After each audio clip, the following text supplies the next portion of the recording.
اور غریب اور امیر کی جو تفریق ہے وہ اس بنیاد پہ ہونی چاہیے کہ کون زیادہ قابلیت کس میں ہے، کون زیادہ ملک اور قوم کی خدمت کر سکتا ہے۔ قابلیت کا پیمانہ ہی ڈیفرنٹ اس نے جب بتایا تو لوگ انہوں نے ساتھ بھی دیا، لیکن موسٹلی میجارٹی جو لوگ تھی ان کی منٹیلٹی اس سسٹم کو ایکسیپٹ نہیں کر رہی۔ آج بھی دیکھیں نا، عمران خان اگر جیل میں آیا تو وہ اپنے لیے تو نہیں ہے، وہ آپ لوگوں کے لیے ہے، لیکن لوگ ان کے ساتھ کھڑے نہیں ہوتے۔ اس کی وجہ یہ ہے کہ ایک منٹیلٹی بن گئی ہے۔ اگر ایک علاقے کا ایم این اے ہے، ایم پی اے ہے، انڈیا میں بھی ایسے ہی ہے، میں اس کو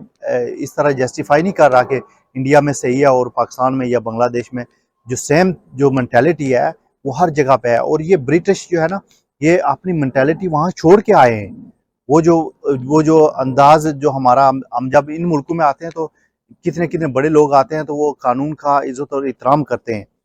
لیکن جب وہ وہاں پہ ہوتے ہیں، جب کوئی وزیر ہے، کوئی مشیر ہے، تو وہ قانون توڑنے میں وہ ان کو کوئی بھی ہیزیٹیشن نہیں ہے، کیونکہ وہ سسٹم ان کو ہیلپ کرتا ہے۔ اب جب ان کے پاس،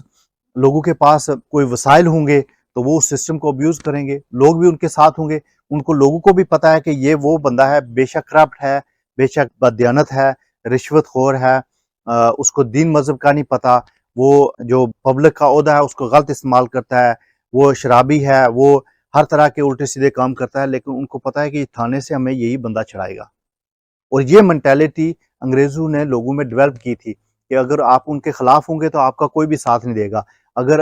آپ کسی مظلوم کا ساتھ دیں گے تو آپ کے لیے بھی مشکلات ہوں گی۔ وہی منٹیلٹی آج بھی چل رہی ہے، لوگوں کے ساتھ ظلم و ستم کی یہ کہانی انڈیا، پاکستان اور بنگلہ دیش میں ہے۔ باقی ملک تقریباً ان چیزوں سے سبق بھی سیکھ چکے ہیں، اور یہ لوگ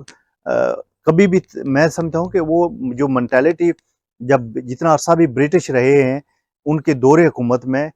وہ لوگوں کی ایک عادت بن گئی۔ اب علامہ اقبال نے اپنی شاعری سے لوگوں کو جگایا، اور قائد اعظم نے اپنی لیڈرانہ صلاحیت اور اپنے ویژن سے لوگوں کو جگانے کی کوشش کی، لیکن آج بھی وہ لوگ دیکھیں نا، وہ مظلوم کا ساتھ نہیں دیتے۔ وہ پاکستان کے لوگوں نے کبھی بھی مظلوم کا ساتھ نہیں دیا، چاہے وہ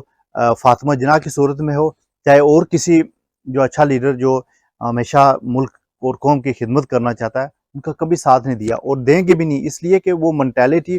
وہ ہم لوگ پڑھ لکھ گئے ہیں۔ میں بتاؤں آپ کو کہ پڑھے لکھے لوگ وہ یہ سمجھتے ہیں جی کہ ہم اس بندے کے ساتھ چلیں گے جو ہمارے کام کرائے گا، ہم اس بندے کے ساتھ ریلیشن رکھیں گے جو ہمارا کام، جو کام نہیں کرا سکتا اس کو کیا ہے، اس کو کیا کرنا ہے؟ بے شک وہ کرپٹ ہے، جو کام کرا رہا ہے وہ آدھے خود کھا رہا ہے، آدھے لوگوں پہ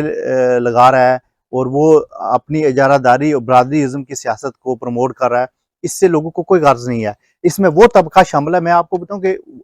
وہ طبقہ شامل ہے جو پڑھا لکھا ہے، وہ جو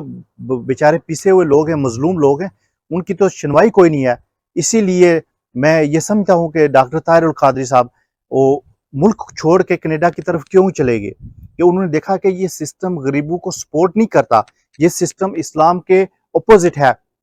اور جب کوئی بھی لیڈر یا ڈاکٹر طاہر القادری صاحب یا اور کوئی لیڈر جو سسٹم کو چینج کرنے کی بات کرتا ہے، انصاف کی بات کرتا ہے، تو اس کے لیے وہ سسٹم سپورٹ نہیں کرتا، اور لوگ بھی سپورٹ نہیں کرتے۔ اس کے بے شمار جو ریزن ہیں، لوگ برادریوں میں بٹے ہوئے ہیں، لوگ اپنے مفادات دیکھتے ہیں، لوگ اپنے حق اور سچ کی بات کہنے سے اجتناب کرتے ہیں۔ اور حق اور سچ کیسے کہیں گے کہ انہوں نے تو جو غلامی میں رہے ہیں ساری عمر، وہ غلامی وہ سٹل ہماری نسلوں میں چلی آ رہی ہے، اور یہ میں سمجھتا ہوں کہ یہ غلامی جو ہے نا وہ کبھی بھی ختم نہیں ہوگی۔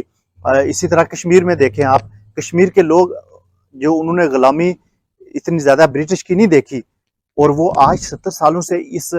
ظلم و ستم کے خلاف آواز بلند کر رہے ہیں، تھوڑے ہیں لیکن بلند کر رہے ہیں۔ انہوں نے ابھی تک ہار نہیں مانی، کشمیریوں نے ابھی تک اس نظام کے خلاف جدوجہد میں اپنی کردار ادا کیا ہے، ہار نہیں مانی، اور نہ وہ ہار مانیں گے۔ لیکن یہ ہے کہ مفاد پرست لوگ اور اس طرح کے چیلے لوگ جو جا کے مختلف لیڈروں کی چلپوسی کرتے ہیں، آپ کو اسی بنیاد پہ جاب ملتی ہے، آپ اسی بنیاد پہ آپ آگے آتے ہیں کہ آپ کسی بڑی برادری کے ہیں، آپ کی جو سیاسی سپورٹ ہے وہ کافی زیادہ ہے، اور آپ کے پاس پیسہ ہے، آپ کے پاس جو تعلقات ہیں، یہ ہماری منٹیلٹی ہے۔ اور میں سمجھتا ہوں کہ اس وقت یہ قوم کبھی بھی ترقی نہیں کرے گی جب تک ہم اس سسٹم کو چیلنج نہیں کریں گے۔ قانون سب کے لیے برابر ہے، کوئی امیر ہے، غریب ہے۔ آقا دو جہاں سرور کائنات صلی اللہ علیہ وسلم نے 1400 سال یہ فرق مٹا دیا انہوں نے کہا کہ کسی گورے کو کالے پہ، کسی کالے کو گورے پہ کوئی فوقیت نہیں ہے، فوقیت اس بنیاد پہ ہے جو سب سے زیادہ متقی اور پرہیزگار ہے، جو عدل و انصاف کا بول بالا کرتا ہے۔ حضرت عمر کی مثال ہم دیتے ہیں، ہم آج بھی وہ محمد بن قاسم کو ڈھونڈ رہے ہیں، ہم آج بھی حضرت عمر کو ڈھونڈ رہے ہیں کہ ہمیں کوئی آئے گا تو کوئی بچائے گا۔ ہم نے خود نہیں اٹھنا، خود ہم جب تک نہیں اٹھیں گے، خود کیسے اٹھیں گے؟ ہم اسی سسٹم میں جکڑے ہوئے ہیں۔ ہمیں برادری کے نام پہ، ہمیں ایک علاقائی تعصب کے بنیاد پہ ہمیں روز یہ جو واسرائے ہیں یہ لوٹ رہے ہیں۔ اب واسرائے دیکھیں نا، ایک علاقے کا جو پاکستان بننے سے پہلے کشمیر میں ایک جو اس کو نمبردار کہتے تھے، وہ پورے علاقے کو جو ان کا نمائندہ ہوتا تھا، کشمیر میں جو ہندوؤں کا جو راج تھا، مہاراجہ کا جو راج تھا، اس میں کیا تھا وہ یہی تھا کہ وہ ایک نمبردار کو پورے علاقے میں کہتے تھے کہ اس کو زمین بھی فری الاٹ کرتے تھے، اس کو سہولیات بھی دیتے تھے، اس کی بات وہ حکومت کا بیسیکلی وہ نمائندہ ہوتا تھا، اور وہ نمائندہ جو ہے نا پورے گاؤں کو ایک طرف لے کے چلتا تھا۔ اس کے بعد جب آزادی کے بعد ایک جو گاؤں کا ایک علاقے کا جو ایس ایچ او ہوتا تھا، وہ سب کچھ ہوتا تھا، اور برادری کا جو بڑا خرپنچا ایس ایچ او اسی کی بات سنتا تھا۔ اور آج بھی دیکھ لیں، اگر برادری کا کوئی بڑا بندہ ہے، کسی بھی علاقے کا جو بڑا بندہ ہے، تھانے میں بھی اسی کی عزت ہے۔ غریب تو جائے گا تو اس کو تو جوتیاں ہی پڑیں گی۔ تو اس نظام کے خلاف اٹھنا پڑے گا۔ یہ جو نظام ہے اس کے خلاف، عام لوگوں کے حقوق کے لیے، عام لوگوں کی ترقی اور خوشحالی کے لیے، عام لوگوں کی بہتری کے لیے، وہ اسی طرح ممکن ہے کہ جیسے ان ملکوں میں ایکول اپرچونٹیز ہیں ہر کسی کو۔ ایکول اپرچونٹی کا مطلب کیا ہے کہ جہاں پہ جس بندے میں قابلیت ہے وہ اس چیز کے لیے ایلیجیبل ہے۔ اگر اس بندے میں قابلیت نہیں ہے، بے شک وہ گورا ہے، بے شک وہ کالا ہے، بے شک اس کو قانون سپورٹ نہیں کرتا، جرم کوئی بھی کرے گا اس کو سزا ہوگی۔ یہ نہیں کہ میں یہ کہہ دوں میں یہاں پہ بڑا ہوں تو میں نے یہ جرم کیا تو مجھے اس کا ریلیف ملے گا، یہ ہو ہی نہیں سکتا۔ کہ یہ پڑھے لکھے معاشرے اور مہذب معاشروں کی یہ آج ہم کئی دفعہ لوگ مثالیں بھی دیتے ہیں کہ لوگوں نے جو حضرت عمر کے دور کو کاپی کیا ہے، ان جیسی اصلاحات انہوں نے اسلام کو اسٹڈی کیا ہے، اور اس کا بیسیکلی یہی ہے کہ انہوں نے عدل و انصاف پہ معاشرے قائم کیے۔ عدل و انصاف کے بغیر کوئی معاشرہ قائم رہ ہی نہیں سکتا۔ اس لیے میرے کشمیری بہنوں بھائیوں، میرے پاکستان کے رہنے والے مظلوم لوگوں، ہم یہ سمجھتے ہیں اور ہم یہ چاہتے ہیں کہ ہمارے ملک میں عدل اور انصاف ہو، ہر کسی ترقی اور خوشحالی ہو۔ ہم بنگلہ دیش سے بھی آج پیچھے ہیں، ہم انڈیا کی تو بات ہی نہیں کر سکتے کیونکہ انڈیا تو ایک اکانومی پاور، لیکن وہاں بھی جو مظلوم طبقہ ہے وہ ہمیشہ کوئی برادری ازم کی اس میں ہے، کوئی مذہب کے نام پہ وہ ہے۔ تو میں یہ سمجھتا ہوں کہ ان چیزوں کو ہندوستان کے لوگ آج بھی اگر اپنے آپ کو چینج کر لیں، اور یہ منٹیلٹی ایک جو مذہبی انتہا پسندی ہے، یہ جو گزشتہ دنوں فیصل آباد میں واقع ہوا، وہ قابل مذمت ہے۔ اس کی تو معاشرے میں تو کوئی جگہ ہی نہیں ہے۔ اسی طرح ہندوستان کے لوگوں کے ساتھ جو ہندو ہیں لیکن وہ چھوٹی ذات کے ہیں، ان کے ساتھ جو ظلم و ستم ہوا، جو مسلمانوں کے ساتھ ظلم و ستم کا وہ بازار گرم کیا ہوا ہے، یہ معاشرے ہمارے کس طرف جا رہے ہیں؟ ہم کس طرف جا رہے ہیں؟ ہم لوگوں کی آزادی اور لوگوں کے حقوق کے لیے ہم کب کھڑے ہوں گے؟ اس کے لیے جب تک لوگ نہیں کھڑے ہوں گے، ان میں سمجھ نہیں آئے گی، ان میں یہ نہیں ہوگا کہ ہم اس معاشرے کے لیے، ان لوگوں کے لیے ہم کیسا قانون بنانا چاہیے، لوگوں کی بہتری کے لیے کیا کیا کام کرنا چاہیے۔ ایک غریب کا جو بچہ ہے وہ پڑھ لکھ کے اس کو عزت سے نوکری کرے، عزت سے اس کو قانون تحفظ دے، اس کو یہ فیل ہو کہ یہ میرا ملک ہے اور اسی ملک نے مجھے عزت دی ہے، اسی ملک نے مجھے نوکری دی ہے، اور یہ نوکری جو ہے، یہ جو ہمیں جو عہدہ ملا ہے، یہ لوگوں کی وجہ سے ملا ہے، ہمیں ان کی خدمت کرنی چاہیے۔ اپنی ڈانٹ پاٹ اور گاڑیوں کے جو جمع غفیر سے لوگوں کو ڈرانا اور لوگوں کو دمکانا، یہ کوئی بھی مہذب معاشرے میں قابل قبول نہیں ہے۔ اور میں اسپیشلی پڑھے لکھے نوجوانوں کو، پڑھے لکھے لوگوں کو یہ سمجھتا ہوں کہ یہ اس سیاست سے، اس نفرت والی جو غربت والی جو زندگی ہے، اس سے لوگوں کو نکالیں۔ یہ آپ پہ بھی ذمہ داری ہے۔ آپ سے بھی کل یہ اللہ تعالیٰ پوچھے گا کہ میرے جو اس دنیا میں میرے مظلوم لوگ تھے ان کے لیے کیا کیا آپ نے۔ اگر ڈاکٹر طاہر قادری صاحب جیسے لوگ، پڑھے لکھے لوگ، ان کی آج لوگوں نے قدر نہیں کی، تو میں سمجھتا ہوں کہ اس ملک میں اللہ تعالیٰ کی طرف سے عذاب ہوگا، وہ ملک کبھی بھی ترقی نہیں کرے گا۔ انصاف سب سے مین چیز ہے، اور میں سمجھتا ہوں کہ ہمیں آج یہ سوچنا چاہیے کہ ان طاقتوں کے خلاف ہمیں اٹھ کھڑا ہونا چاہیے، ان کے سامنے بولنا چاہیے. ہم بولیں گے نہیں تو کبھی بھی ترقی نہیں کر سکیں گے. ہم بولیں نہیں کہ آپ نے حق نہیں ملے گا.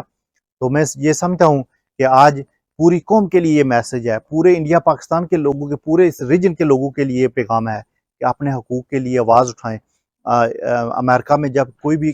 بندہ کوئی غلط چیز دیکھتا ہے تو اس کی مذمت ہی نہیں کرتا, اس کے خلاف آواز بلند کرتا ہے, کہ گو کہ اس کے پاس کوئی اختیار نہیں ہے, وہ عام شہری ہے لیکن وہ یہ کہتا ہے کہ یہ غلط ہے. اس کے کہنے سے اگلے بندے کو شرم آ جاتی ہے, وہ اس طرح کی حرکت نہیں کرتا. اس طرح کے قانون بنائے جائیں, اس طرح کے جو لوگوں کے فائدے کے لیے ہوں, لوگوں کو دبانے کے لیے, لوگوں کے ساتھ ظلم و زیادتی کرنے کے لیے. یہ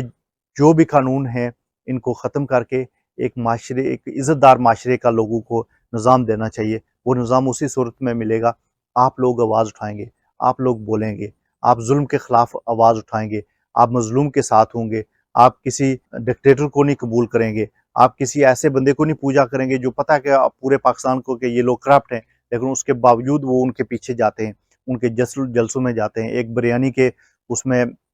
بکنے والے لوگ, یہ